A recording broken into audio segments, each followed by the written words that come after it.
adalah ilmuwan asal Inggris pada tahun 1803 sampai 1808. Dalton adalah orang pertama yang melibatkan kejadian kimia seperti halnya kejadian fisik dalam merumuskan gagasan tentang atom.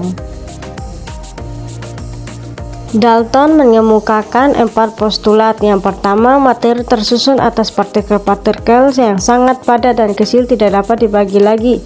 Partikel ini disebut atom. 2. Atom-atom suatu unsur identik dalam segala hal, tetapi berbeda dengan atom-atom unsur lain. Yang ketiga, dalam reaksi kimia terjadi penggabungan atau pemisahan dan penataan ulang atom-atom dan suatu komposisi ke komposisi lain. Yang terakhir, atau dapat bergabung dengan atom lain membentuk suatu molekul dengan perbandingan sederhana.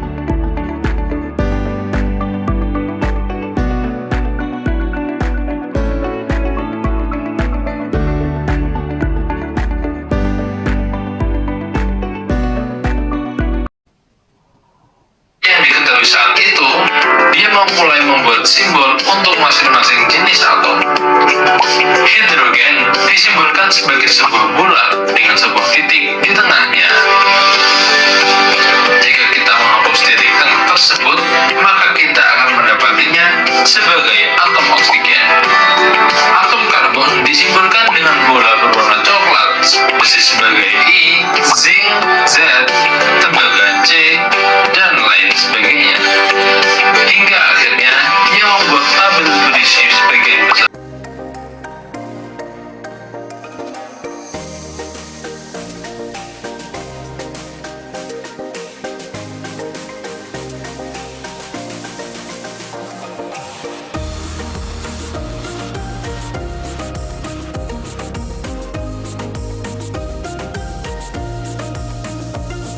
Pada tahun 1986 melakukan eksperimen di laboratorium bersama 2 asistennya bernama Hans dan Ensen. Mereka melakukan percobaan penembakan lempeng emas yang sangat tipis dengan partikel alfa yang diemisikan oleh unsur radioaktif.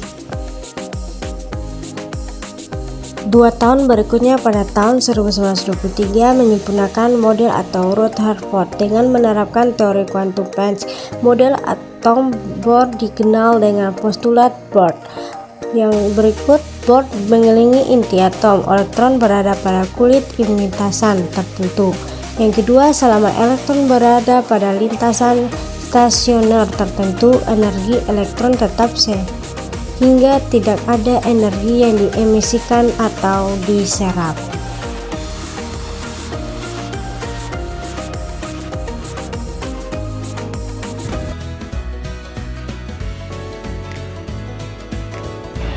Pada tahun 1924, Louis de Broglie menyatakan tentang dualisme materi, bahwa materi dapat bersifat sebagai partikel maupun gelombang.